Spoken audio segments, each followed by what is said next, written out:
اهلا بحضراتكم جميعا. حضرتك بتشوف الفيديو ده يبقى الف مبروك لحضرتك. حضرتك نجحت في الفيرست انترفيو وتصعدت للسكند انترفيو مع اللاين مانجر، ونجحت في السكند انترفيو وتصعدت للثيرد انترفيو مع الاتش ار.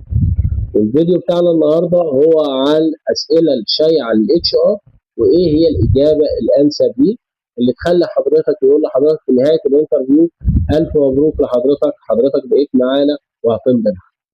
طيب قبل ما نبدا في الاسئله عايز اقول لحضراتكم حاجه. اول حاجه عايز اقول لحضرتك ان احنا بنهايه اسئله الاتش ار هيبقى في مفاجاه هتفرح حضراتكم جدا، هتساعد حضراتكم في اجابه الانترفيو الخاصه بالاتش ار، وهتفرق جدا مع حضرتك.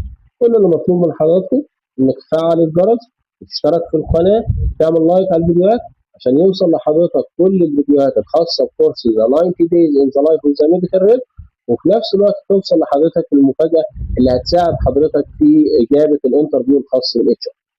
طيب الحاجه الثانيه اللي عايز اقولها لحضراتكم ان قبل ما حضرتك تعمل انترفيو مع اي حد لازم حضرتك تفكر هو عايز يقيس فيا ايه، والاسئله بتاعته ديت الغرض منها ايه عشان تقدر تجاوب الاجابه الامثل.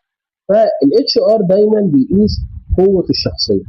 هل حضرتك عندك قوه شخصيه وهتقدر تستحمل مصاعب الشغله وهتقدر تنجح ويبقى عندك اصرار على النجاح رغم كل الصعوبات اللي هتقابل حضرتك، ولا من اول ستريس هيقابل حضرتك هتقدم استقالتك بعد شهر او شهرين؟